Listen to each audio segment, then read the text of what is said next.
Bonjour à tous, donc je suis Sandrine Soriel, la directrice générale du CIAD. Je voulais d'abord vous souhaiter une très bonne année 2025.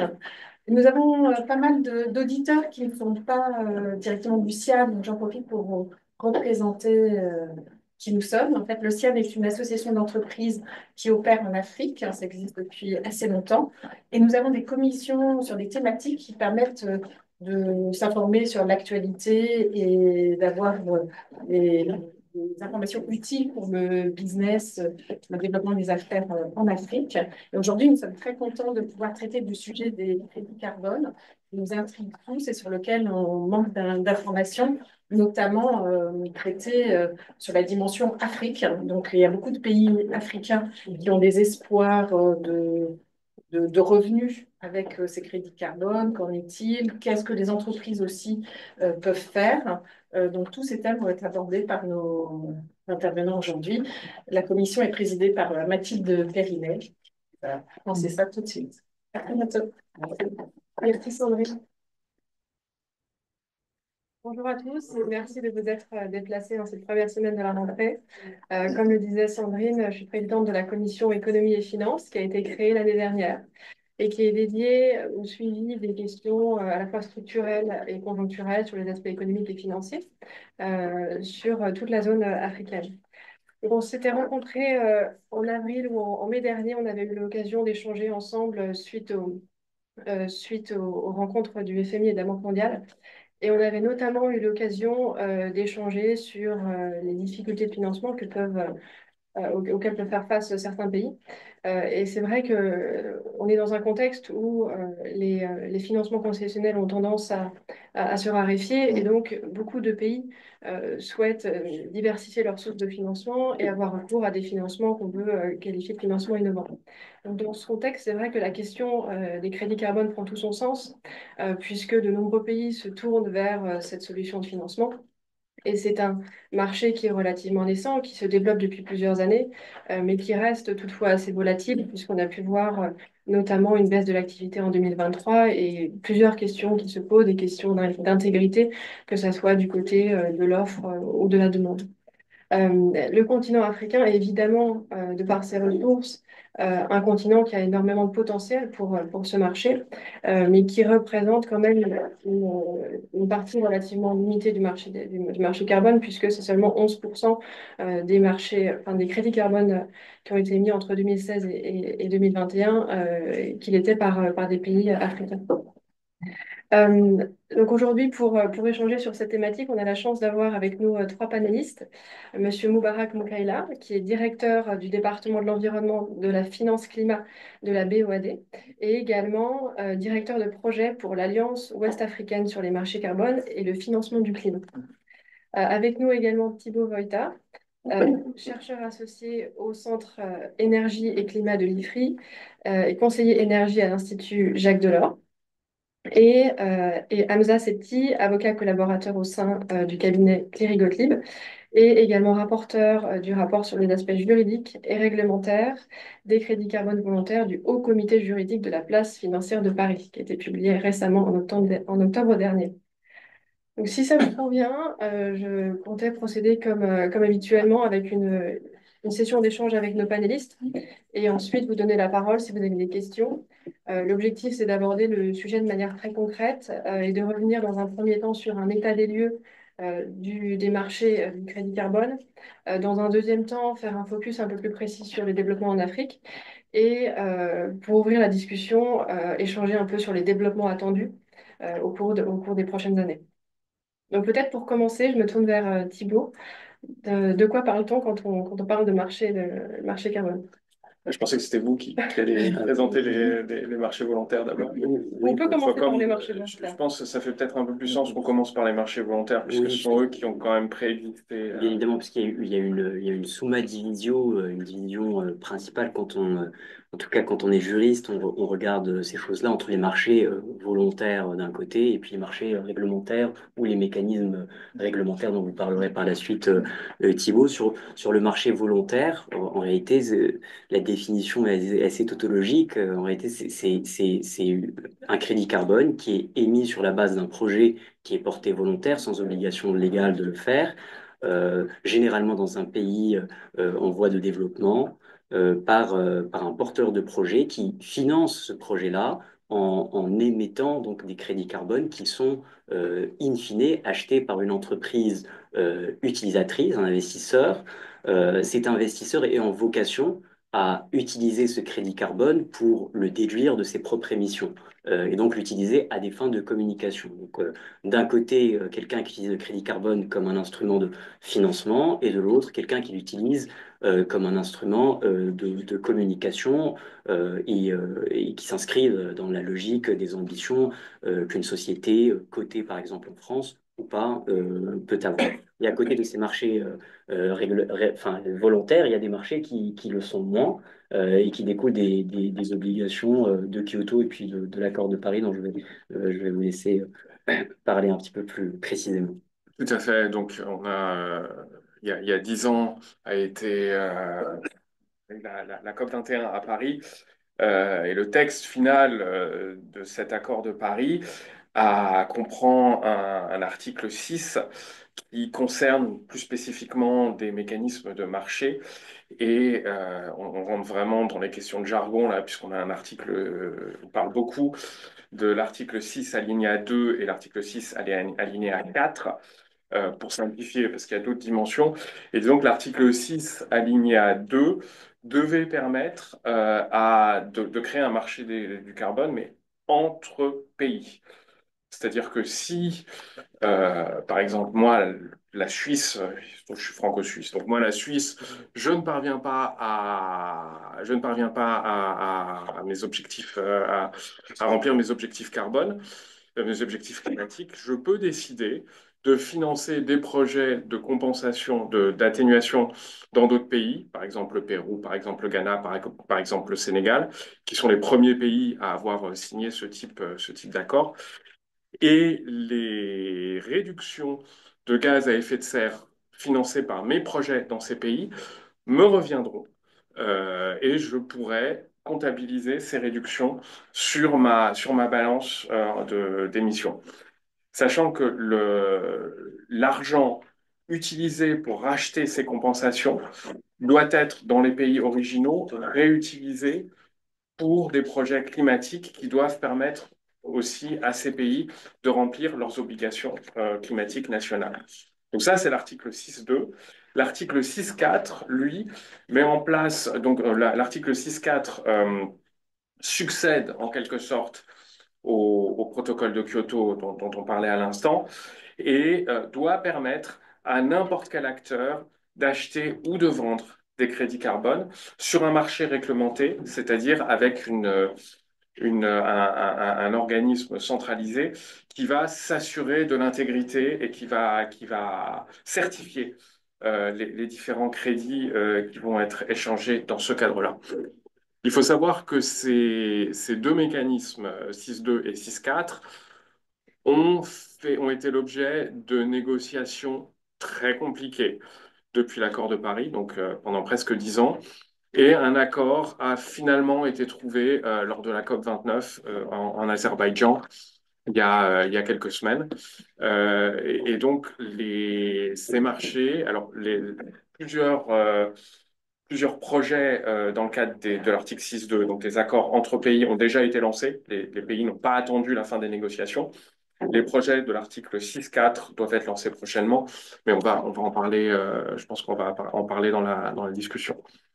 Et donc le terme crédit carbone est un peu générique, mais il recouvre en réalité des marchés qui peuvent être complémentaires et qui, je pense, d'un point de vue soit des entreprises africaines, soit des États africains, représentent une opportunité, en tout cas c'est perçu comme tel aujourd'hui, de financement qui est réel. Donc c'est un petit peu, si on devait donner une synthèse du concept, même s'il est très difficilement synthétisable. Merci beaucoup. Thibaut parlait tout à l'heure des enjeux de certification et d'intégrité de ces crédits. Ça appelle évidemment à réfléchir sur les scandales récents qui ont émergé. Est-ce que tu pourrais nous en dire un peu plus sur ce qui s'est passé et sur finalement comment adresser ce genre de difficultés? En fait, c'est pratiquement un cas d'école en termes de lien entre l'intégrité d'un marché et la volumétrie du marché. On a eu des courbes qui étaient ascendantes sur le marché volontaire, d'un marché qui était croissant, qui a atteint 2 milliards à un moment. Et puis, il y a eu les scandales qui sont apparus. Je pense d'abord des scandales de nature assez doctrinale qui ont remis en cause l'approche de quantification de la quantité d'émissions qui étaient évitées ou qui étaient absorbées du fait du projet. Et puis aussi des scandales concrets, puisqu'il y a des gens on parle de quelque chose d'assez immatériel, d'assez incorporel, qui ont surévalué parfois des projets de manière frauduleuse. Et ça a créé une perception. Comme je disais tout à l'heure, l'intérêt d'une société qui achète un crédit carbone, c'est un enjeu de communication. Donc c'est un enjeu réputationnel. À partir du moment où le crédit carbone volontaire est perçu comme un instrument dont l'intégrité est diminuée, ça diminue l'incitation qu'ont les investisseurs pour acheter ces crédits carbone. Et donc, on a un marché qui a chuté de plus d'un milliard hein, sur une année, arrivant qui s'est recroquevillé. Hein, vraiment, c'est un effet. Mais il n'en reste pas moins que les projections euh, que l'on a aujourd'hui, à terme, hein, 2030, etc., sont toutes des projections qui sont positives. Euh, sur les scandales en particulier, on peut parler peut-être de leur dimension transfrontalière, puisque le crédit carbone généré, donc volontaire généré dans un pays en voie de développement, en Afrique, acheté par une société en Europe sur un marché aux États-Unis, c'est quelque chose de transfrontalier. Et là, on a un cas extrêmement récent où une société d'investissement a surévalué des projets sous-jacents qui étaient situés en Afrique sur une cuisson, ce qu'on appelle la cuisson propre. Thibaut, vous utilisez cette expression tout à l'heure. Sur relation frauduleuse ou pas, moi je ne vais pas me prononcer sur la question, mais il y a eu des sanctions aux États-Unis parce que ces crédits carbone faisaient l'objet de contrats à terme, des sanctions qui étaient négociées, peut-être des sanctions imposées qui vont venir. Et donc la perception globale, c'est de se dire de ce scandale qui était quand même localisé, ça donne une perception globale transfrontalière que le crédit carbone qui émanerait de ce genre de projet localisé en Afrique serait un crédit carbone dont l'intégrité serait diminuée. Et donc, ça a un effet qui est assez désastreux. Euh, et c'est pour ça que l'intégrité, les principes d'intégrité sont essentiels et ils ont été, évidemment, lorsque le marché s'est recroquevillé, il y a eu un effet d'incitation multiple, hein, de multiples initiatives qui sont venues reposer les critères, inciter sur les critères selon lesquels un crédit carbone doit être intègre, c'est-à-dire qu'il doit répondre à une quantification robuste. La mesure, elle, doit être la plus scientifique possible. Il y a des organismes de certification, puis des organismes de vérification qui viennent vérifier cela. Il faut éviter le double comptage, hein, c'est-à-dire éviter de faire en sorte qu'un crédit carbone vienne diminuer des émissions de deux sociétés ou qu'une société dise j'utilise mon crédit carbone cette année puis qu'elle utilise le même l'année d'après. Hein. Ce sont des choses qui peuvent arriver s'il n'y a pas des procédures d'audit qui sont extrêmement précises.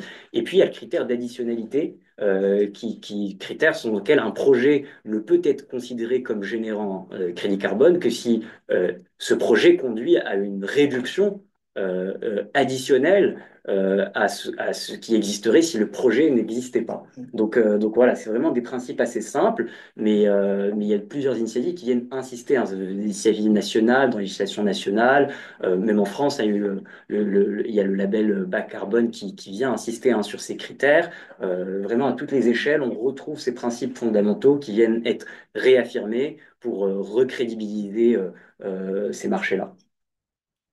Et tu parlais justement du fait que le marché a tendance à se développer au cours des prochaines années. Si on fait un focus maintenant sur l'Afrique, je me tourne vers Thibaut. Quelles sont les tendances qui peuvent être observées sur le continent en termes de développement du marché, que ce soit les marchés internationaux ou d'autres?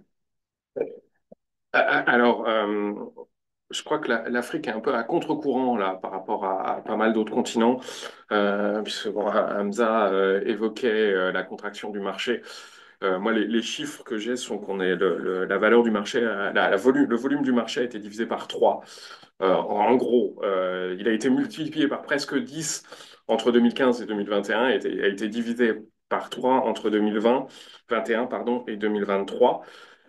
Ce qui n'empêche pas qu'on a quand même des projections extrêmement importantes, notamment un objectif de 6 milliards de dollars échangés sur le marché africain par an à horizon 2030. Pour l'instant, en 2023, le volume du marché global était de 720 millions, donc on en est très très loin. Mais il y a vraiment un enthousiasme très très fort de la part des pays africains, enthousiasme très très fort enfin, c'est du moins le sentiment que j'en ai, participe à une volonté vraiment de mettre en valeur les ressources du continent et de tirer profit d'une opportunité assez unique qui leur est offerte, et aussi de rétablir ce qui est perçu et ce qui est certainement une injustice climatique extrêmement importante, qui est que l'Afrique bénéficie d'une portion extrêmement congrue en matière de financement climatique. Je crois qu'on en est à 30 milliards par an comme finance internationale, alors que les besoins sont pour que les pays africains remplissent leurs objectifs climatiques tels que dressés dans leurs contributions déterminées au niveau national, les besoins sont 10 fois plus importants. Donc là, il y a vraiment un espoir de voir des flux financiers extrêmement importants qui permettront de soutenir le développement et aussi le développement des pays et aussi la lutte contre le changement climatique. Au-delà de tout ça, je pense on va assister probablement à une implication de plus en plus forte du secteur privé africain sur ces marchés.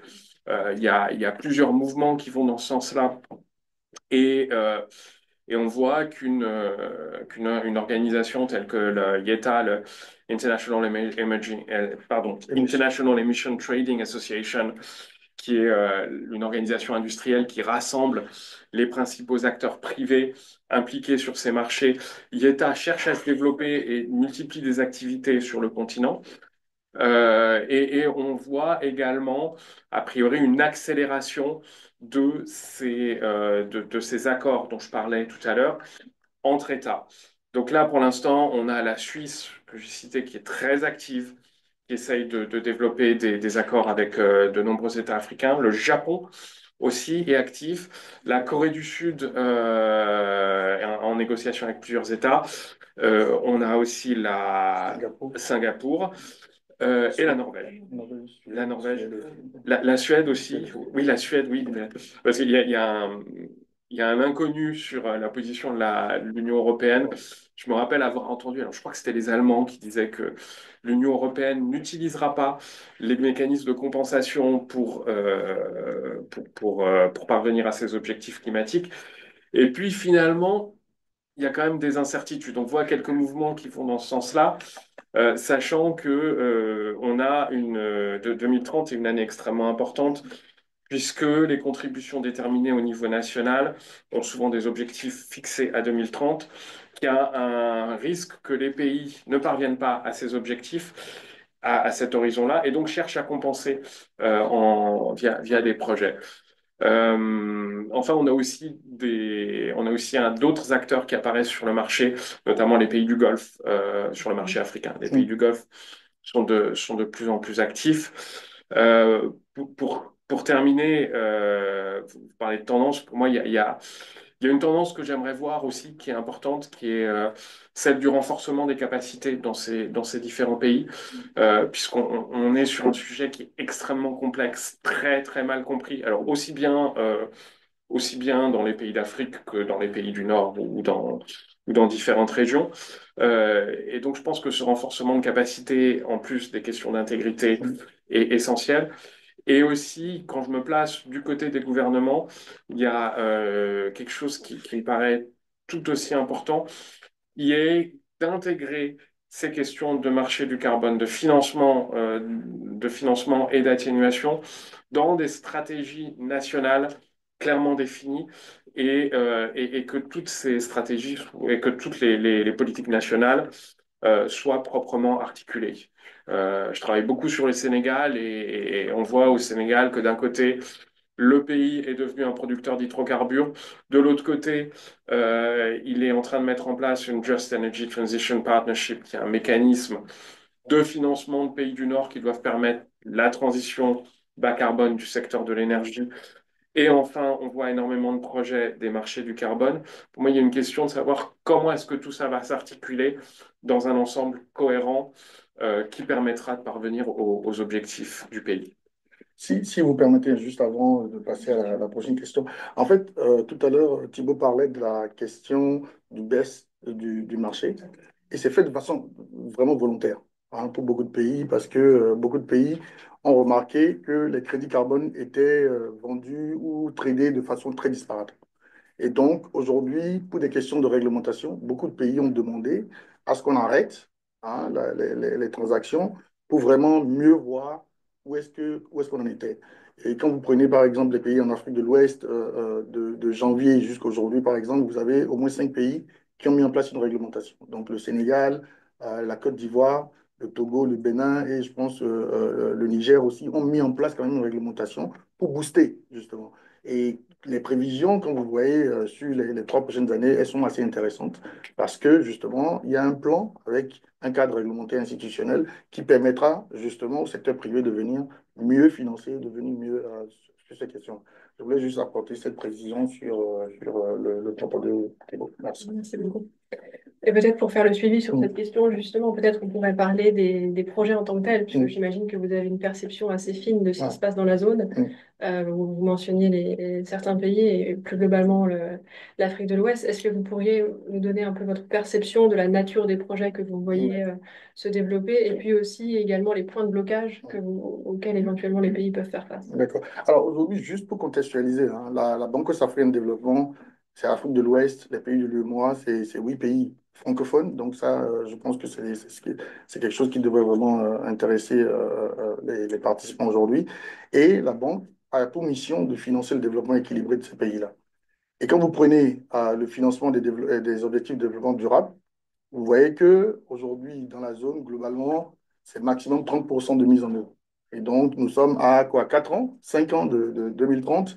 Il faut faire le point. Donc, aujourd'hui, la BOAD vient justement financer ce gap-là, ce gap. Donc, quand nous finançons un projet, le premier objectif, c'est pas de faire du crédit carbone, c'est pas de faire des projets intéressants ou sexy, comme on les appelle. C'est de financer des questions de développement durable, c'est de financer des questions de lutte contre la pauvreté, scolarisation des jeunes filles, infrastructure, énergie, ainsi de suite.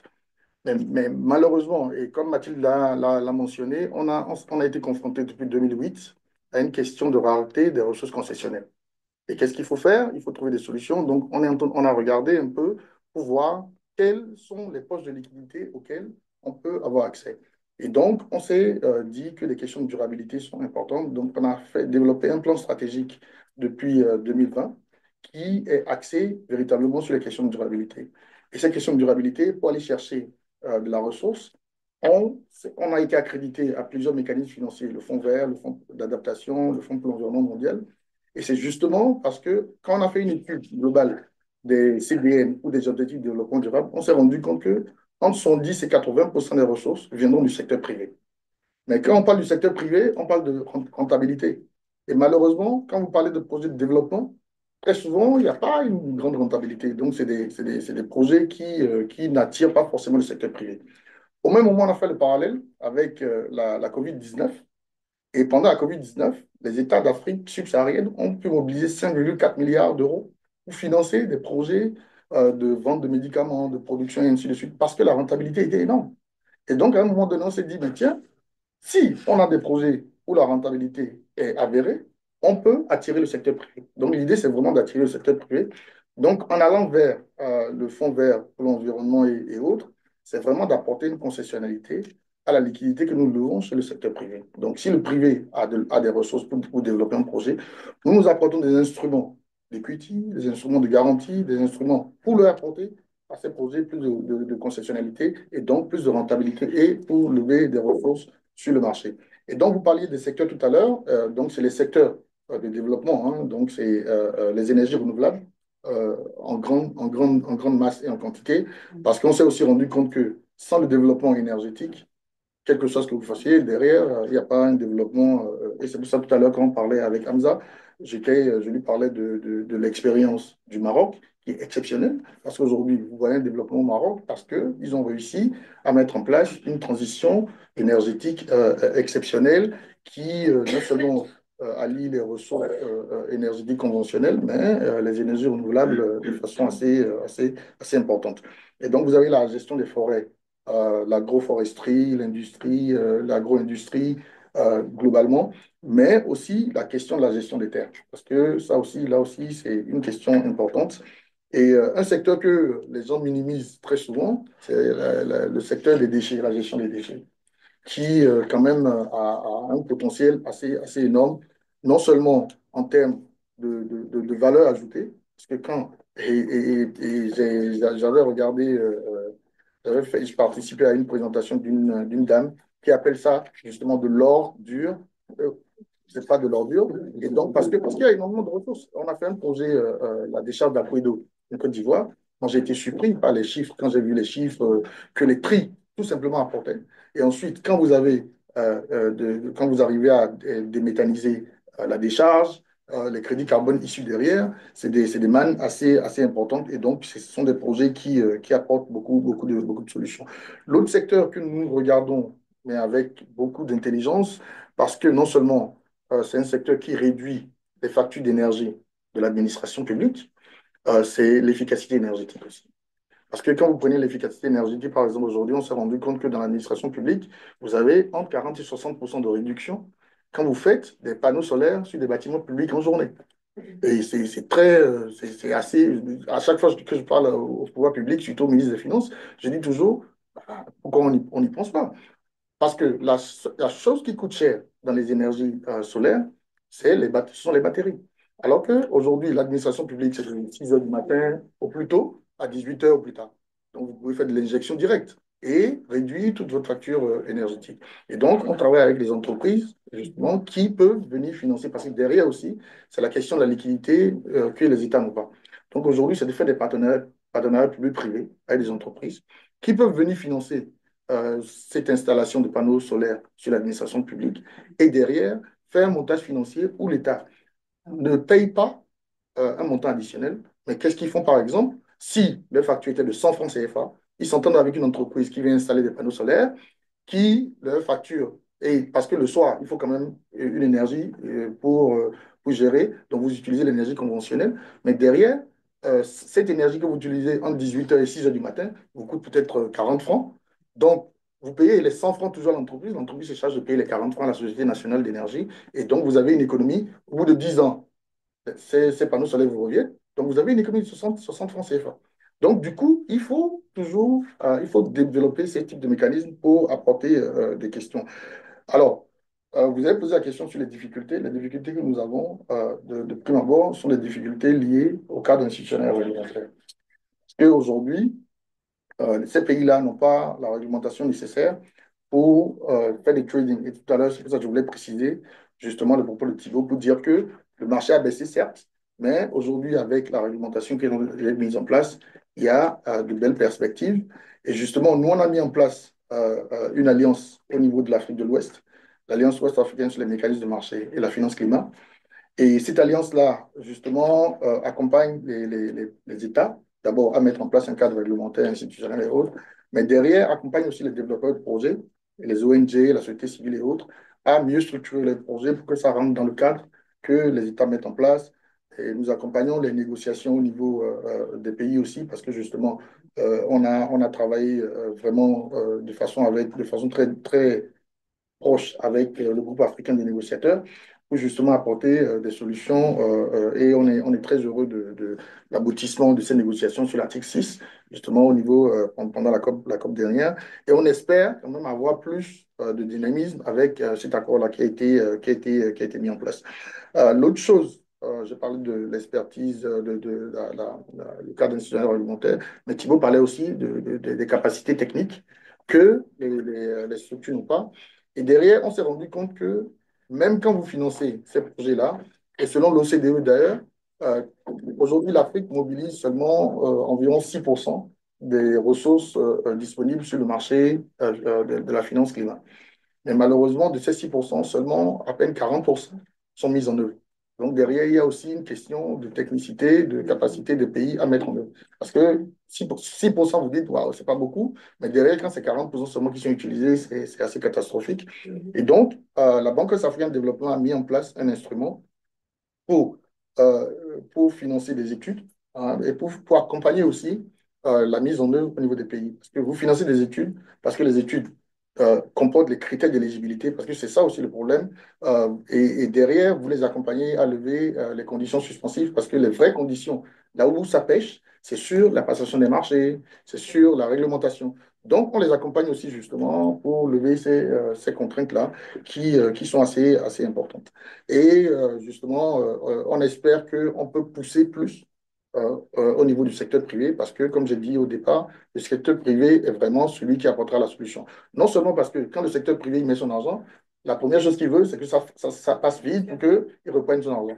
Donc, on est sûr de la célérité. On est sûr aussi de la création de l'emploi, la création du boulot et autres, création de valeur ajoutée, transformation et autres. Et l'une des choses que nous avons vues, notamment dans le secteur minier, c'est qu'aujourd'hui, les personnes dans le secteur minier sont conscientes que si on n'adresse pas les questions de biodiversité, derrière, on n'a pas une pérennisation des ressources naturelles et donc ça détruit les ressources naturelles.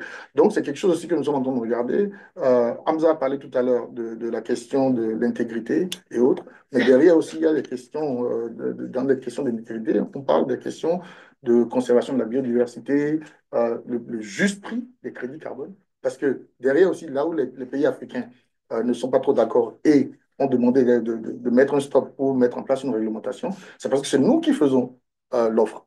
Mais malheureusement, nous ne faisons pas les prix de nos matières, de notre ressource.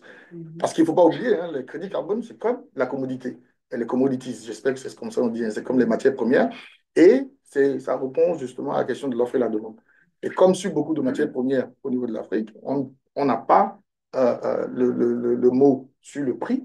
Et aujourd'hui, justement, mettre en place un cadre réglementaire institutionnel permettra quand même de regarder ces questions-là. Donc voilà un peu ce que je peux dire. Et je pense que c'est important d'avoir ce débat-là entre les entreprises françaises parce que la question d'intégrité, quelque part, est un peu réglée, hein, même si bon, il faut travailler un peu plus avec les partenaires au niveau, les partenaires locaux. Mais je pense que c'est très important d'avoir ce débat. Voilà. On voit qu'il se passe beaucoup de choses en Afrique de l'Ouest, et notamment sur les aspects relatifs au cadre réglementaire. Hamza, est-ce que tu vois d'autres initiatives, peut-être dans d'autres régions du continent? Bon, en fait, au-delà, il y a peut-être la question de l'articulation, vous avez parlé, il y a l'échelle nationale, puis il y a l'échelle régionale et il y a l'échelle continentale. Et ce sont trois échelles où il faut se poser la question des initiatives. Je pense qu'à l'échelle nationale, on peut donner beaucoup d'exemples, celui du Rwanda, celui du Congo. Je pense que celui du Kenya est assez intéressant parce que c'est un pays qui en 2022 a été le deuxième plus grand porteur de projets qui était générateur de crédits carbone volontaires. Après la République démocratique du Congo, qui, elle, a de vastes forêts et qui donc, assez logiquement, a des projets qui peut-être nécessitent un petit peu moins d'innovation, hein, même s'il faut également de l'innovation pour conserver la forêt, avoir des logiques de reforestation. Et la question, elle se pose de savoir pourquoi, en réalité, certains pays arrivent à être dans une logique beaucoup plus mercantile, à s'imposer beaucoup plus en termes de volume. Et je pense que c'est une approche multifactorielle. Il y a nécessairement une vision globale, peut-être comme vous disiez tout à l'heure, il y a une réglementation favorable, mais aussi une logique volontariste. C'est-à-dire qu'au Kenya, 90% de l'électricité, c'est généré par des énergies renouvelables. Et ça, ce n'est pas possible d'atteindre un chiffre comme celui-ci si on n'est pas vraiment dans une logique de volonté politique. Et c'est pour ça que c'est intéressant de parler à une audience comme la vôtre, parce que je sais que certains d'entre vous parlent également à des hommes politiques, c'est de porter ce message qui est celui de la volonté politique. Ce sont aussi des choses. Le marché est volontaire ou réglementaire, mais il est également volontaire du fait d'une volonté politique pour le porter. Puis il y a l'échelle donc continentale. Je vous laisserai tout à l'heure parler de l'articulation entre l'échelle continentale et régionale. Ça, c'est intéressant. On a l'African Credit Market Carbon Market Initiative, qu'on appelle l'ACMI, qui a eu la légitimité de la COP, hein, qui est un organisme qui est éminemment politique, comme vous disiez, dont on a du mal à définir les contours, mais qui pourrait être porteur de beaucoup de choses, qui pourrait être porteur d'un marché africain véritablement organisé pour pouvoir permettre aux uns et aux autres de venir s'approvisionner en crédits carbone qui sont générés par des projets africains, mais on n'est pas encore à ce stade-là de la maturité. On a néanmoins des marchés locaux enfin, pardon, régionaux qui commencent à s'organiser. Et on parlait tout à l'heure de cette articulation entre l'ACMI et des acteurs régionaux. Et vous disiez justement que c'était une articulation qui était nécessaire pour construire un marché africain. Je vais vous laisser en parler parce que vous avez sans doute plus d'expertise en la matière. Alors, oui, non, non, très bien. Je pense qu'aujourd'hui, l'existence d'Acme, comme vous avez dit, est très importante parce que non seulement ils ont été reconnus au niveau de la COP, mais ils ont aussi l'aval de l'Union africaine qui porte ce sujet-là. Mais malheureusement, n'arrive pas à descendre jusqu'au au niveau des pays parce que pour des raisons tout simples de coordination et de collaboration.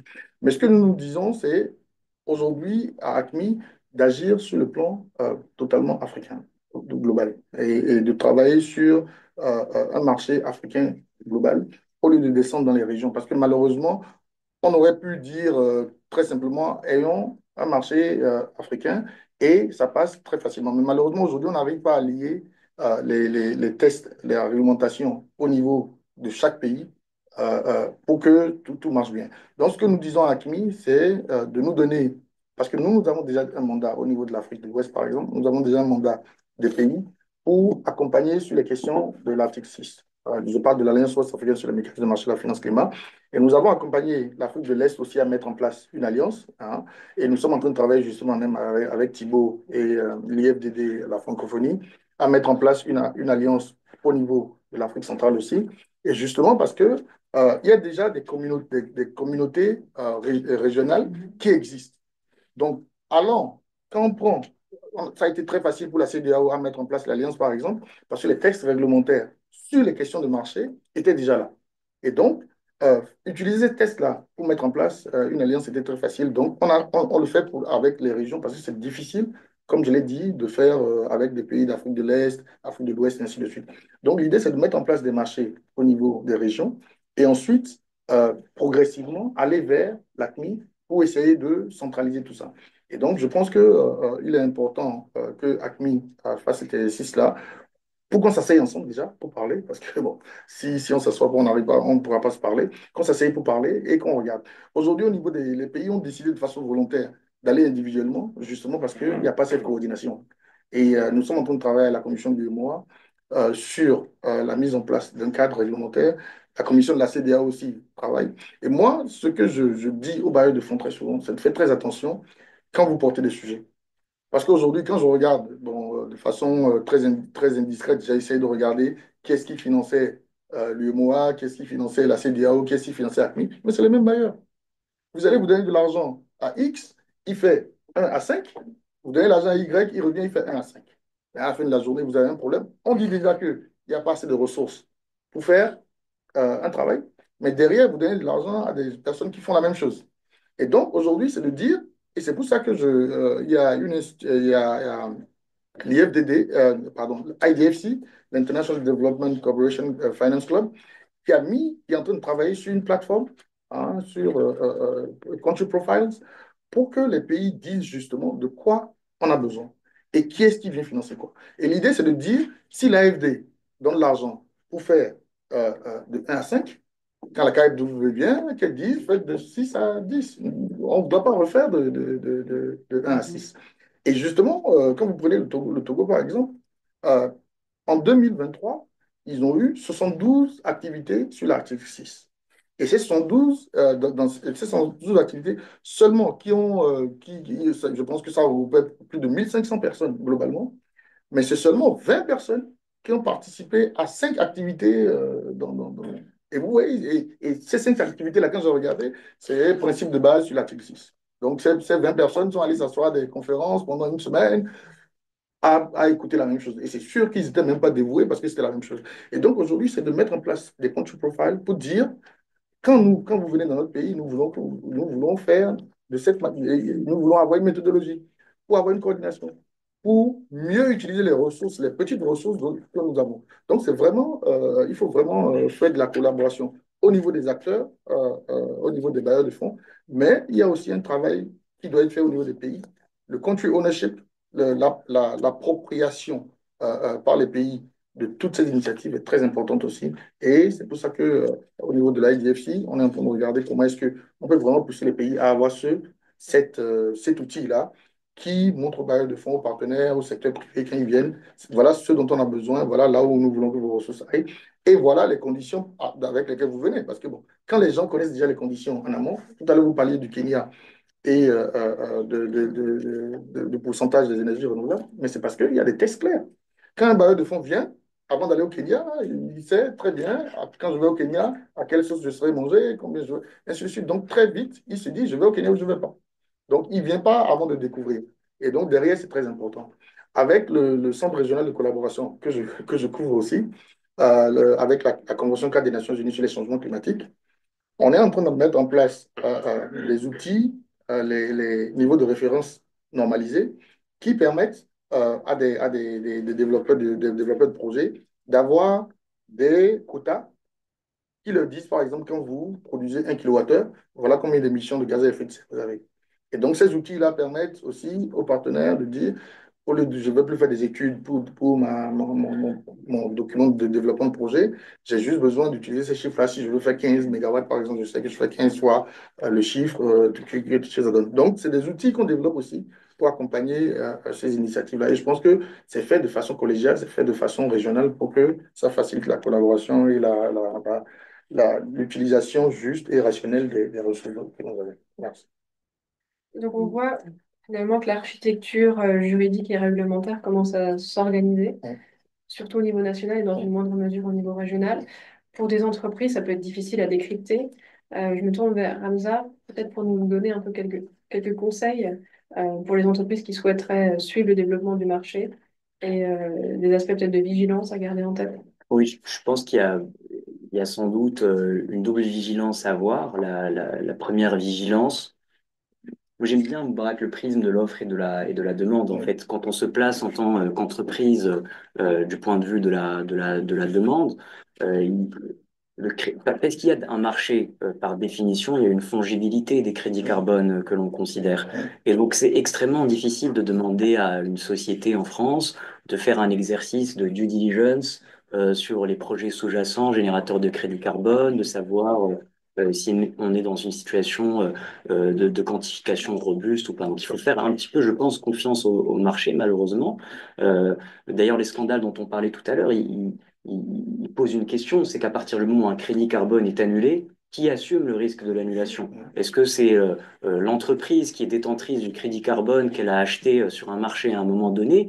On peut appeler ça un acquéreur innocent, ou est-ce que c'est le marché dans sa globalité qui doit l'assumer? C'est un débat que les juristes se posent dans les différents groupes de travail. Nous, quand on a rédigé le rapport, on s'est posé la question.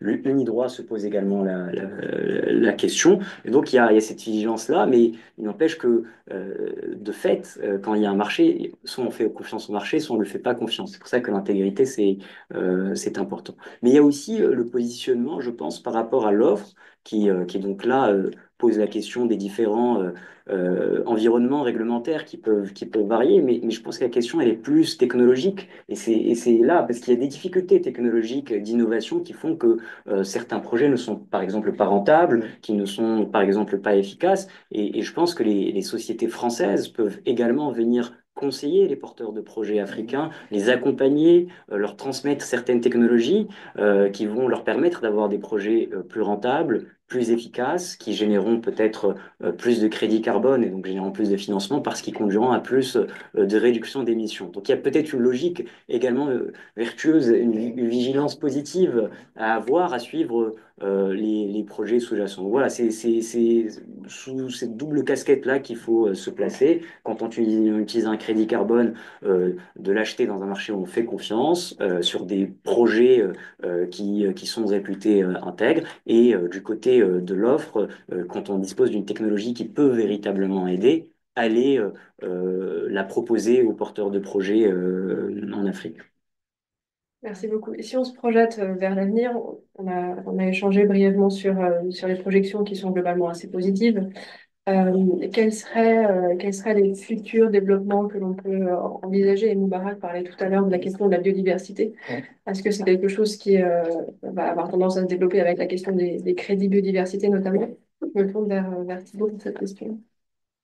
Euh, alors effectivement, la question des crédits biodiversité, c'est une question là aussi complexe dont on parle depuis plusieurs années. Il y a quand même pas mal d'initiatives en Afrique qui à l'origine étaient notamment portées par le Gabon et qui sont en train de se concrétiser. Le fonds français Mirova est très impliqué sur ces questions. Maintenant, cette question des crédits biodiversité pose des problèmes extrêmement difficiles à résoudre, qui sont notamment la question de savoir comment mesurer la valeur, comment faire toutes les questions de monitoring. Et enfin, il y a vraiment énormément de discussions et d'aspects techniques qui déjà n'étaient pas simples sur les crédits traditionnels et qui entraînent une complexification encore du marché. Euh, et je pense que c'est une tendance internationale forte. Euh, je pense aussi, j'en ai parlé, je pense qu'on va voir aussi se multiplier encore des accords entre les différents États dans le cadre de l'article 6. Et puis, on a ce mécanisme, toujours de l'article 6, mais cette fois l'alinéa 4, donc, qui met en place un nouveau marché. Euh, il va forcément avoir des répercussions. Donc, la question est de savoir comment tout ça va se dérouler. On ne devrait pas. Les premiers projets devraient se concrétiser à la fin de l'année, voire en 2026, mais c'est un sujet qui va être intéressant à suivre. Haute tendance, il y a clairement il y a eu une prise de conscience de la part des différents acteurs, prise de conscience forcée naturellement avec la chute du marché, mais des problèmes de qualité des crédits. Et on peut voir qu'il y a beaucoup d'initiatives alors de la part d'institutions comme Gold Standard, comme Vera, qui essayent d'améliorer leur processus, qui essayent aussi de faire appel à différents outils informatiques, d'informatique et de la communication, des télécommunications comme les blockchains pour moderniser tous les processus, avec aussi des conseils, les différentes entités, là, le Integrity Councils for the Voluntary Carbon Market et la Voluntary Carbon Market Integrity Initiatives qui mettent en place des réglementations pour améliorer, encore une fois, la question de l'intégrité. Donc, tout ça, je pense que c'est un mouvement positif je l'espère, à terme, va permettre, encore une fois, d'améliorer la qualité et de relancer le marché, donc de voir apparaître un rebond. Et puis, moi, il y a une question que je me pose aussi, en t'écoutant, Moubarak, je me suis rappelé de ce point. Je me rappelle dans la préparation de la COP29, les négociateurs africains prévoyaient de mettre sur la table des discussions la question d'un prix seuil pour les crédits carbone.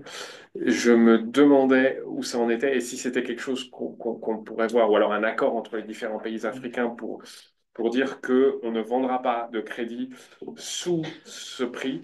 Est-ce qu'il y a eu des avancées à ce sujet? Alors, justement, parce que je pense qu'au niveau du groupe africain, c'est le débat que nous avons. Et parlant des questions de biodiversité et autres, quand on était au One Planet Summit organisé conjointement entre la France et le Gabon, par exemple, la question c'est de dire, aujourd'hui, si on a des crédits carbone qui se font dans une zone de foresterie, par exemple, ou qui comportent des aspects de biodiversité, est-ce que ces crédits carbone coûtent plus cher? Ouais. Donc, un pays comme le Gabon dit, moi, mes crédits carbone, c'est à ce prix. Un pays comme le Tchad, qui n'a pas vraiment des ressources en forêt, en eau et autres, dit que moi, mes crédits carbone. Donc, l'idée, c'est vraiment de dire, à partir d'aujourd'hui, voilà le minimum auquel on va. Mais derrière, il faut regarder, et c'est pour ça que la question de la réglementation est importante. Si on arrive à avoir une réglementation au niveau non seulement régional, mais au niveau africain, on pourra régler ces questions-là. Mais la question se pose. Mais derrière aussi, les États ont des questions de développement comme enjeu et donc ont besoin de ressources tout de suite. Et donc, très souvent, sont confrontés à des rentiers, si je peux me permettre de les appeler ainsi, qui viennent leur proposer des deals qui ne sont pas forcément conformes. Et derrière, quand vous avez dans certains pays, vous avez des difficultés où après, la législation de votre pays d'origine met en cause les crédits carbone que vous avez achetés. Et c'est en ça que, il faut vraiment qu'on travaille. Et c'est en ça que le rôle des juristes est très important pour accompagner cette due diligence, pour accompagner ce travail-là, pour avoir cette remontée. Mais l'idée, c'est vraiment de dire qu'au niveau régional ou au niveau africain, il faut avoir un seuil à ne pas, sur lequel on ne peut pas aller en termes d'achat de crédit carbone. Voilà. Et pour finir, une question qui nous intéresse tous, évidemment, c'est la question de l'élection de Donald Trump et son implication pour le continent africain. On était longuement revenu là-dessus l'année dernière à l'occasion d'un panel qui était Mm. dédié. Mais c'est vrai que pour l'instant, il a assez peu parlé de ces questions de crédit carbone. Quelle est votre perception des éventuelles évolutions au regard de l'administration américaine? C'est la question piège. Euh, alors, déjà, premier point, les États-Unis ont joué un rôle très important dans les négociations, d'une part, euh, les négociations climatiques, donc avec une approche très pro-marché, comme on peut s'y attendre, cherchant donc à limiter tant que faire se pouvait l'accès, les réglementations dans le cadre du marché. John Kerry, qui était l'envoyé spécial du climat, a pu plusieurs fois défendre les marchés du carbone et dire à quel point il en était fan. Et en outre, il y a eu des réglementations qui ont été publiées par la Maison Blanche sur l'intégrité des marchés carbone. Donc on avait vraiment un mouvement dans ce sens-là. Euh, Là-dessus vient l'élection de Donald Trump. D'où la question de savoir ce qui va se passer, sachant que le personnage est quand même assez imprévisible, il faut bien le dire, donc c'est très difficile à dire. Je pense il y a plusieurs dimensions là-dessus. Enfin, je vois principalement trois points. Le premier, c'est que je pense que Donald Trump a suffisamment répété qu'il allait quitter, que les États-Unis allaient quitter l'accord de Paris pour que ça devienne une réalité. Sachant que lors de son premier mandat, ça n'avait pas été possible puisqu'il y avait un délai entre l'annonce et le moment où le départ était vraiment effectif et que Biden avait stoppé la procédure juste à temps. Ce délai, si j'ai bien compris, a été donc est passé et maintenant ça peut être effectif dès son arrivée au pouvoir et il veut même quitter la CNUC. Donc question, est-ce qu'il va être suivi par d'autres pays? Est-ce que ça va enfin, ça va forcément fragiliser l'accord de Paris, donc les marchés de l'article 6. Jusqu'à quel point c'est difficile à dire. En 2016, il n'avait pas été suivi. On s'attendait à ce que Bolsonaro aussi cherche à sortir le Brésil. Ça n'a pas été le cas. Les choses ont changé, donc grand questionnement. Et puis il y a aussi de manière plus générale une question, la question de l'évolution internationale avec quand même un succès des partis principalement populistes qui ne voient pas dans la lutte contre le changement climatique une priorité. Donc, qu'est-ce qui se passe au niveau des marchés du carbone alors qu'on a des réglementations qui se fragilisent? Trudeau vient d'annoncer quitter ses fonctions. L'un de ses principaux chantiers a été la mise en place d'une taxe carbone au Canada. Donc là aussi, par qui va-t-il être remplacé? Est-ce que ça va en même temps ajouter de l'eau au moulin de Donald Trump? C'est une grande question. Euh, le deuxième point, c'est que malgré tout ça, il y a l'inconnu d'un personnage tout aussi imprévisible que Donald Trump et Elon Musk, sachant que lui, donc, croit au changement climatique et que, de manière quand même assez intéressante, Tesla a pas mal de revenus qui viennent des marchés du carbone, que les constructeurs automobiles qui ont du mal à faire la transition vers les véhicules électriques achètent des crédits carbone à Tesla. Donc, Musk, a priori, n'a pas intérêt à ce que avoir avoir ce ralentissement des marchés du carbone se prolonger. Comment tout ça va se passer, on ne sait pas. Peut-être qu'il va peut-être un peu modérer les ardeurs anti-climat de son président. Euh, et puis le troisième point, c'est que dès l'élection de Trump, moi j'ai entendu mes amis américains me dire euh, la présidence, ça n'est pas tous les États-Unis. Donc on va voir comme pendant le premier mandat, les États, la Californie en premier lieu, les entreprises, redoubler d'efforts climatiques et donc enfin, ils peuvent très bien le faire via les marchés du carbone. On a notamment, alors c'est des quotas, mais on a la Regional Greenhouse Gas Emission Initiative qui ne va pas être remise en question par la venue de Donald Trump. Donc, il va toujours y avoir un activisme à ce niveau-là. Euh, Même si, et comme ça avait été le cas donc en 2016, même s'il y a quand même pour moi une question de savoir si cet activisme va toujours être aussi fort. Il faut savoir que les géants de la tech qui ont, ils sont quand même très actifs sur ces sujets, qui cherchent à parvenir à la neutralité carbone, se retrouvent face à des consommations en énergie de plus en plus importantes.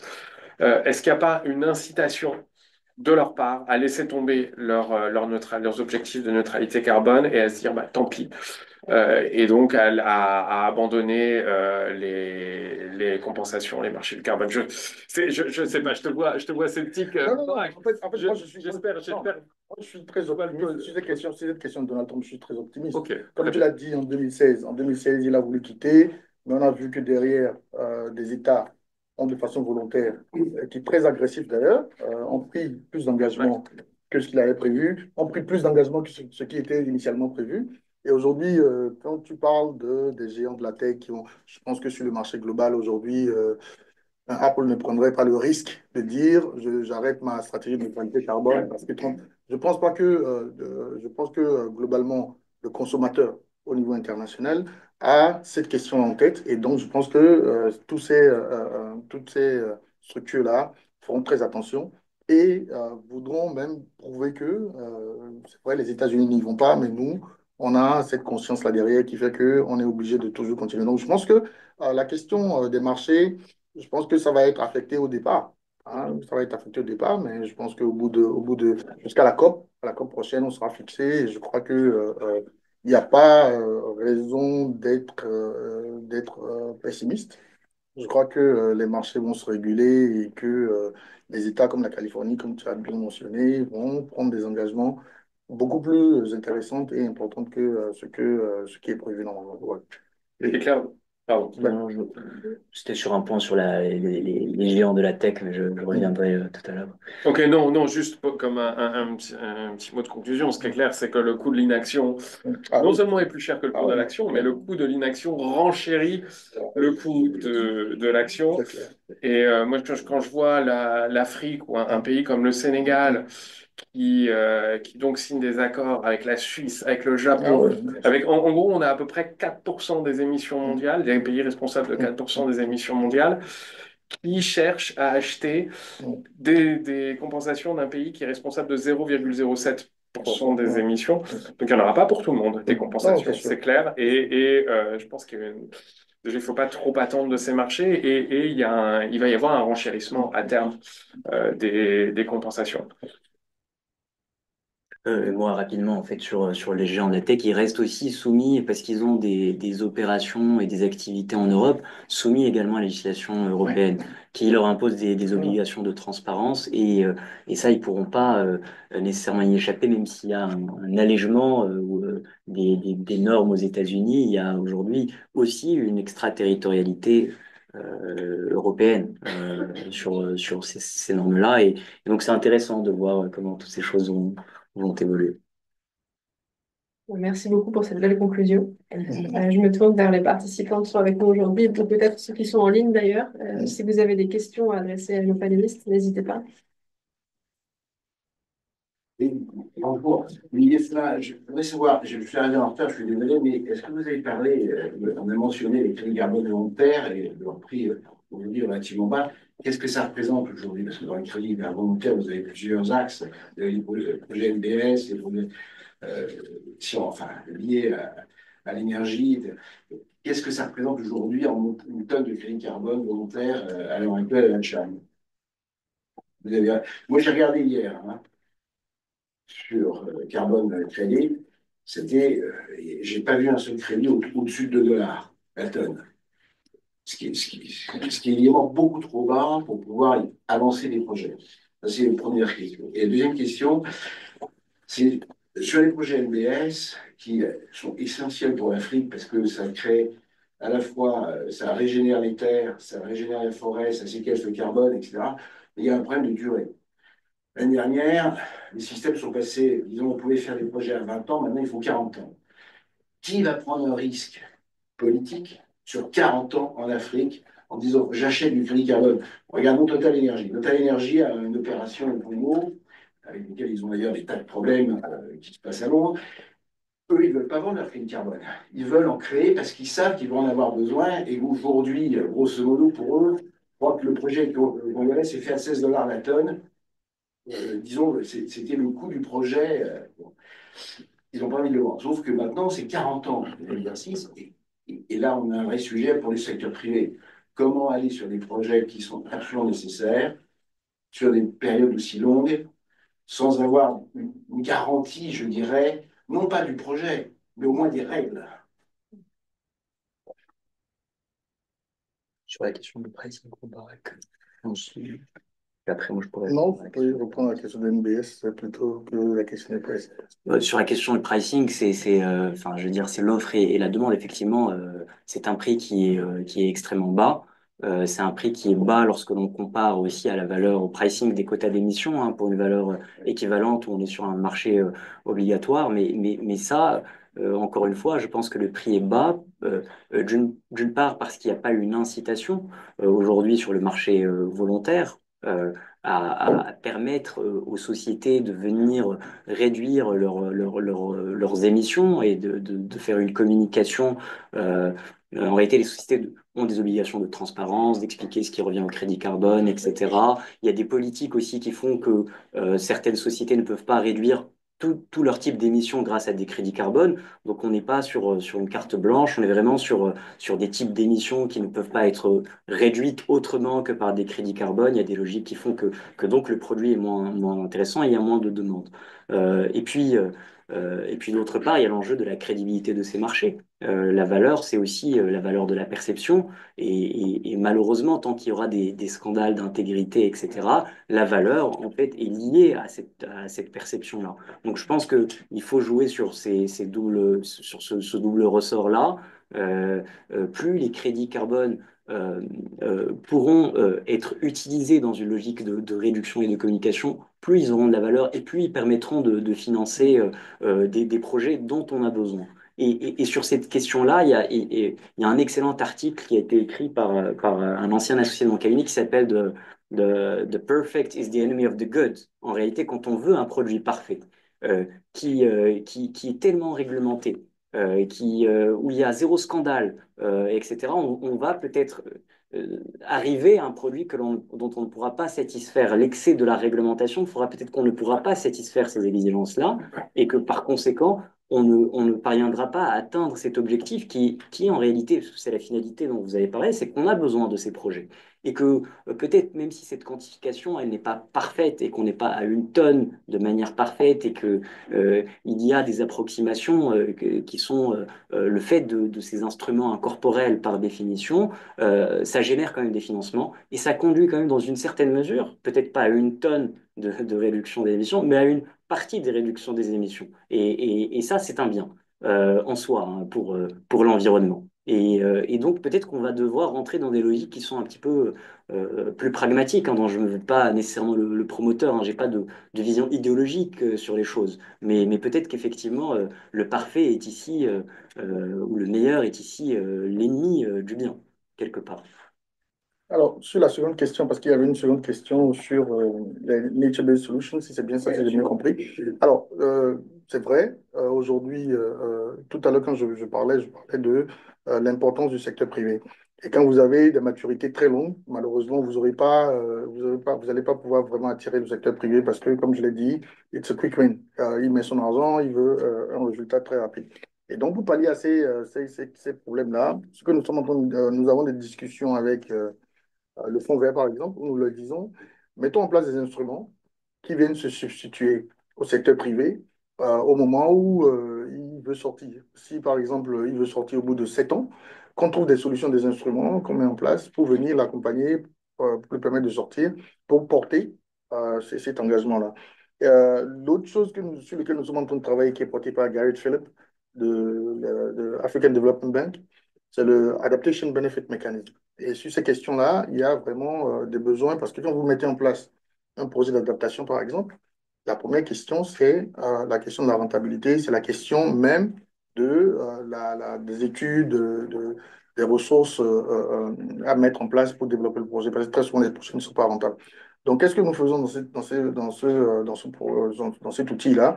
C'est d'accompagner avec une partie en equity pour permettre quand même aux développeurs de projet d'avoir de la ressource au début du projet pour mettre en œuvre son projet très rapidement, pour réduire aussi en termes de délai, mais en termes aussi d'apport de ressources. Donc, c'est des instruments qu'il faut mettre en place pour accompagner le secteur privé parce que justement, un privé ne veut pas venir mettre son argent pendant 40 ans. Il a quoi faire pendant même 10 ans déjà aujourd'hui pour trouver un privé qui met de l'argent pour 10 ans, c'est quasi impossible. En fait, Voilà. je me suis peut-être mal exprimé. Oui. Vous avez raison, ils ne veulent pas prendre un risque sur 40 ans. Mm. Le sujet n'est pas là. Le sujet, par exemple, c'est pour ça que j'ai mentionné Total Energy, ils veulent conserver le crédit carbone pour pouvoir l'afficher en disant, au moment où ils en auront besoin pour dire il faut que je décarbone mon activité, alors que par ailleurs, je suis, enfin, dans la mesure où je fais encore du pétrole, du gaz, etc., je produis des émissions de CO2, j'ai besoin de conserver ma séquestration pour moi. Et les entreprises qui peuvent investir sont parfois. Alors, il y a celles qui vont faire du trading, ce que vous mentionnez tout à fait. Il y a aussi les fonds d'investissement qui vont faire un aller-retour à 5 ans en disant tiens, maintenant j'attends multiplié par 3, ça suffit, j'ai la rentabilité suffisante. Puis il y a ceux qui auront besoin de ces crédits carbone pour rester, enfin, pour ne pas être pénalisés dans leur propre pays à travers les rapports et la transparence qu'ils doivent avoir dans leur rapport extra-financier. En fait, pour revenir sur ce point, c'est pour cela qu'avoir un marché le plus global possible, ça permet de mutualiser ce risque. Il y a le critère de permanence hein, dans le crédit carbone, je pense que c'est à cela que vous faites référence. Si le projet disparaît, ou par exemple la forêt brûle, donc l'émission qui a été réduite est à nouveau dans l'atmosphère, moi qui suis détenteur de ce crédit carbone, de manière indirecte, qui est financé, qui a acheté le crédit carbone ou peu importe, pourquoi est-ce que j'en suis responsable? Et c'est un risque qui pèserait beaucoup trop lourdement, je pense, sur un acquéreur qui lui achète, je ne sais pas où Total s'approvisionne en crédit carbone, mais à supposer que Total l'achète sur un marché, il y a quand même une fongibilité, comme je disais tout à l'heure, qui fait qu'on n'a pas nécessairement connaissance du projet sous-jacent, de ses limites ou de ses forces. Mais si on a un marché et qu'on arrive à mutualiser le risque, c'est-à-dire un crédit carbone qui disparaît, mais des mécanismes qui existent aujourd'hui, comme des buffer pools qui sont incorporés au marché, qui font que voilà, allez, une certaine quantité de crédit a disparu parce qu'un projet a sombré, mais c'est tout le marché qui l'assume parce que c'est une logique de marché. Je pense que ça crée une solidité qui est beaucoup plus grande que le fait de faire peser sur les uns et les autres de manière aléatoire et donc assez inique le risque de l'absence de permanence de certains projets. Une solution, par exemple, hein, qui n'est pas... Je vais avoir j'ai une question, Monsieur Moubarak. C'est plus une question de retour d'expérience. Donc, j'aimerais savoir, est-ce qu'avec le recul, vous aurez une analyse plutôt critique ou bien constructive par rapport à l'écosystème de l'Union de l'Afrique de l'Ouest et à partir de là, avoir une certaine perspective, par exemple, sur l'écosystème de l'Afrique centrale, quelles sont peut-être les bonnes pratiques que vous aurez souhaité faire bien avant et que vous considérez aussi pour l'écosystème de l'Afrique centrale qui va être en émergence ou en cristallisation. Merci. Non, non, merci. Je pense que dans mon exposé, j'ai parlé de l'importance que nous ayons la zone UEMOA, hein, l'Union monétaire ouest-africaine, qui est constituée. Et justement, c'est en ça que je parlais de la difficulté de mettre en place un marché global pour l'Afrique, parce que au niveau des tests réglementaires et autres, on n'arrivait pas à s'entendre ou les communautés n'arrivaient pas à s'entendre.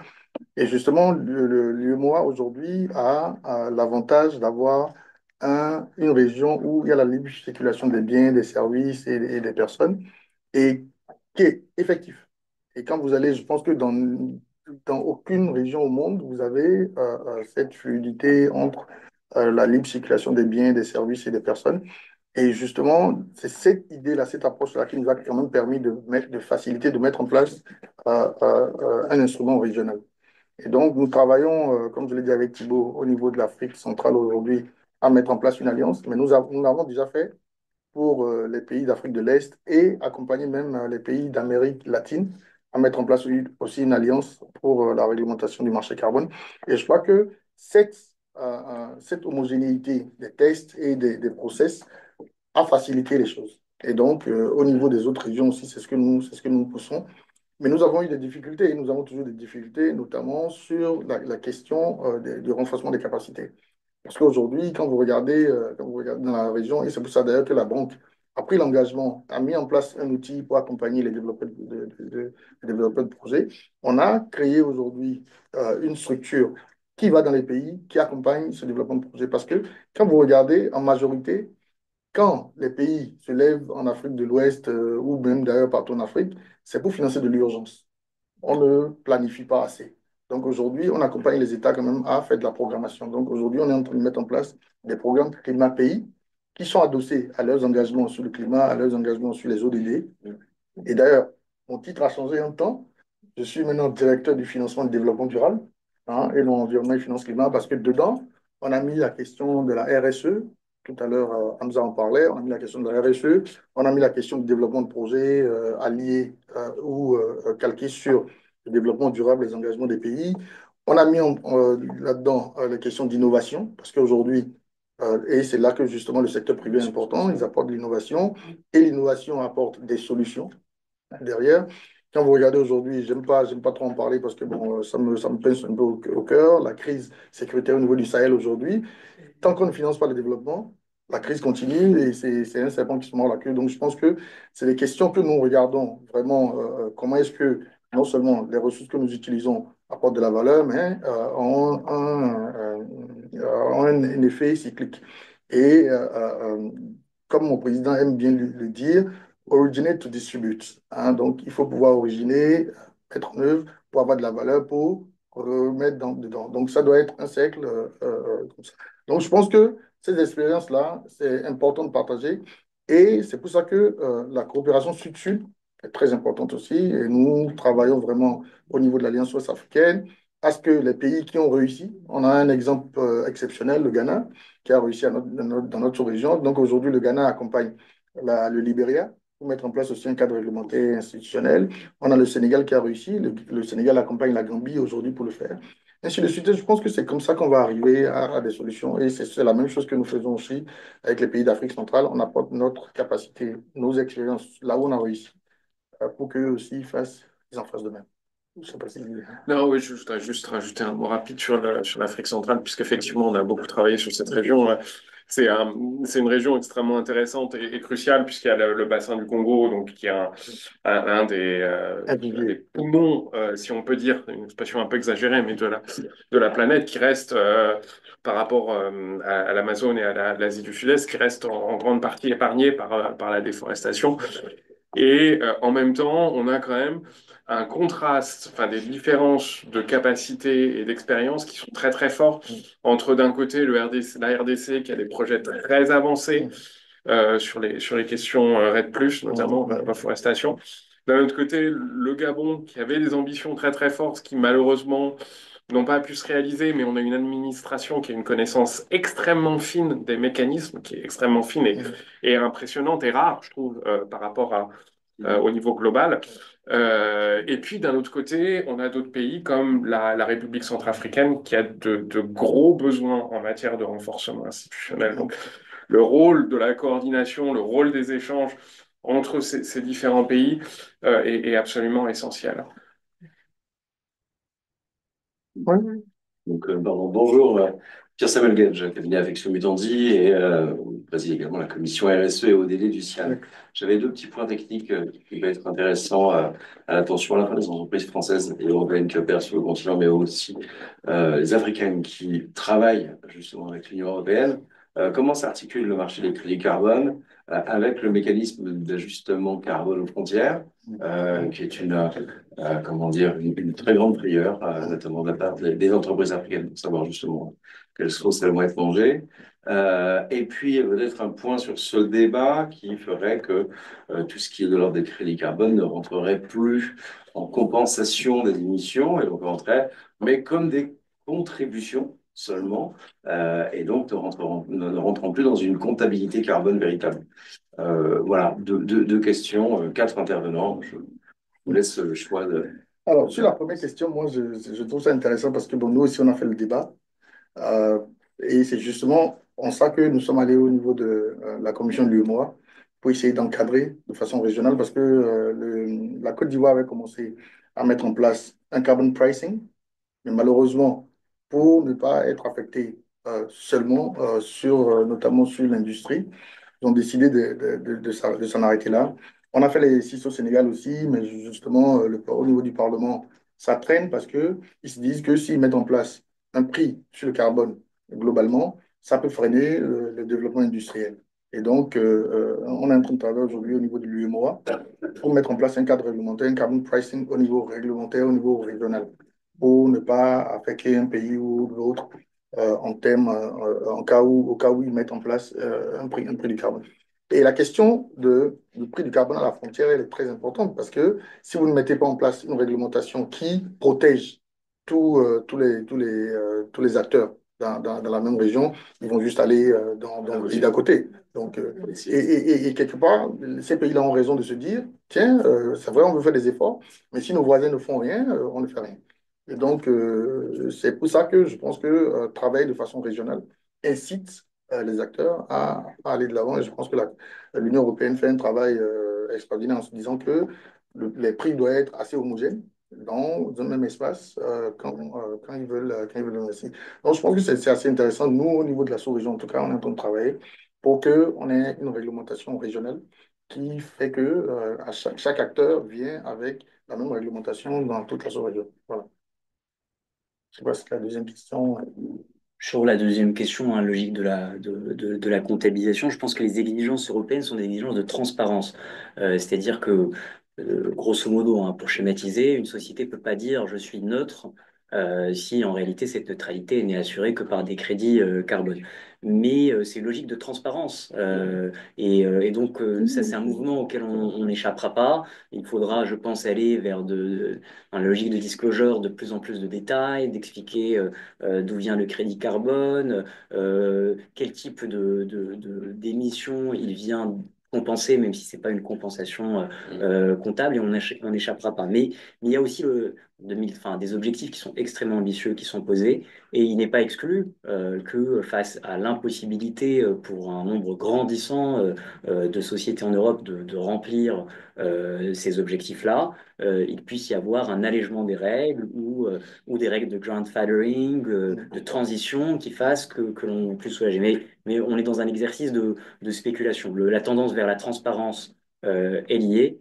Il est plus possible, enfin, il n'est pas possible de dire j'ai zéro émission si c'est une compensation par crédit carbone. Et ça irriguera, je pense, l'ensemble des pans du droit, cette transparence en termes d'information climatique, mais il y aura sans doute des subtilités et des nuances qui sont le fait des contraintes de la réalité. On avait, pour finir, une question en ligne adressée à Moubarak. Ouais. La BOAD a-t-elle un instrument d'accompagnement au service des promoteurs de projets carbone? Alors justement, tout à l'heure, je disais qu'on avait, dans le cadre global hein, d'accompagnement des questions de durabilité, on a mis en place un fonds d'études climat qui justement accompagne, accompagne tout ce qui est études pour développer des projets climat et autres. Et donc, que ce projet-là répondre aux questions globales du développement durable ou à la question des crédits carbone et autres, c'est des trucs qu'on accompagne, des projets, des développements qu'on accompagne, le financement des études, l'accompagnement jusqu'à la mise en contact avec les potentiels bailleurs de fonds. Alors, j'ai dit aussi que nous avions mis en place, avec le soutien du gouvernement allemand, l'Alliance ouest-africaine sur les mécanismes de marché et la finance climat, au sein duquel on est en train de créer avec la BOAD ce que nous appelons un Carbon Marketplace. Et le Carbon Marketplace est une plateforme qui met en contact et les développeurs de projets, et les acheteurs, et les certificateurs, et tous les acteurs qui interviennent dans ce schéma-là. On a eu la première édition du Carbon Marketplace à Abidjan l'année dernière, Septembre en 2023. septembre 2023, et on a fait la deuxième édition à Praia en septembre dernier. Et l'année prochaine, on est en train de voir où est-ce qu'on va le faire, mais on va le faire courant avant les SB, donc peut-être en mai par là. Cette année? En mai cette année. Oui, Ah, en ok. mai, en mai cette année. Ah Donc, oui. on va le faire aussi. Donc, on va vous inviter aussi, on va inviter aussi Luciane pour essayer de voir dans quelle mesure est-ce que les acteurs qui développent des projets peuvent être en contact avec les acheteurs de crédit carbone, les développeurs de projets. Donc, voilà ce que nous avons et je serai très heureux d'échanger avec celui qui pose la question parce que bon, c'est notre devoir, c'est notre rôle, c'est notre mission d'accompagner ce type de développement de projet. Merci. Une dernière question pour finir, peut-être? Oui, bonjour, Raphaël Dap, merci pour cette présentation ce matin qui a clarifié beaucoup de points sur le marché de carbone en Afrique. Moi, je voulais revenir effectivement sur le point à dire de Hamza, sur le nombre de porteurs de projets, les différences qu'il peut y avoir entre différents pays, surtout Afrique de l'Est, Afrique australe et Afrique de l'Ouest. Effectivement, le Kenya s'en est bien sorti en 2022. Donc, juste pour, en tout cas, d'un secteur que je connais bien, qui est celui de la sylviculture, on a screené pendant 3 ans 22 pays africains. Et c'est vrai qu'il y a certains pays qui sont sortis du lot parce que des conditions d'accès au foncier, d'utilisation aussi du foncier, bien sûr les conditions pédoclimatiques, le marché du bois, de la sylviculture, les questions bien sûr de notation financière et de renforcement des capacités, mais aussi de conventions fiscales. Il s'avère que le Kenya a une convention fiscale avec la France, donc la conclusion, nos investisseurs sont plutôt partis effectivement investir et créer des forêts au Kenya et dans d'autres pays. Et c'est vrai que cette question elle mérite d'être posée. Je pense qu'il y a, c'est intimement lié la fiscalité et l'investissement sur ce marché. Donc, je ne sais pas vous, quels sont les projets, comment vous voyez les choses sur cette question. Bah, je ne sais pas si en fait sur ce point-là, en fait, c'est l'imagination juridique et diplomatique qui joue. On a de plus en plus de traités bilatéraux d'investissement entre deux pays qui prévoient des choses qui sont propres à l'environnement. Ce sont des choses qu'on ne voyait pas il y a quelques décennies. Maintenant, ce sont des clauses assez communes. Et on pourrait imaginer, moi je suis aussi dans l'imagination, mais des clauses d'exemption fiscale sur certains projets particuliers qui remplissent des objectifs climatiques. C'est possible. C'est une incitation qui serait bienvenue pour favoriser des investissements. Et bien évidemment, c'est plus, encore une fois, une volonté politique qui peut porter ce genre de choses que les avocats ou chercheurs ou représentants d'institutions que nous sommes. Mais c'est des idées qui sont bien évidemment les bienvenues. Et je pense aussi une volonté politique bilatérale, c'est-à-dire pas juste Bien des sûr, pays bien sûr. africains, mais aussi des pays français. Bien Comme sûr. par exemple, le Danemark, avec la Tanzanie, a des conventions fiscales pour assez avantageuses, et ce qui permet aux entreprises forestières danoises d'investir massivement sur la Tanzanie, et du générant du crédit carbone, etc. Oui, il y a toujours des contreparties en diplomatie, je pense, dans la négociation de quelque chose. Donc, de fait, oui. Merci beaucoup, merci à tous et notamment à ceux présents dans la salle aujourd'hui. Évidemment, n'hésitez pas à poursuivre la discussion. Si vous avez des questions à nous transmettre, vous pouvez les relayer via l'Océane et on aura l'occasion de les transmettre également à nos panélistes. Merci encore et puis on se retrouvera cette année pour d'autres panels de la commission qui seront encore à organiser. Merci beaucoup. Merci.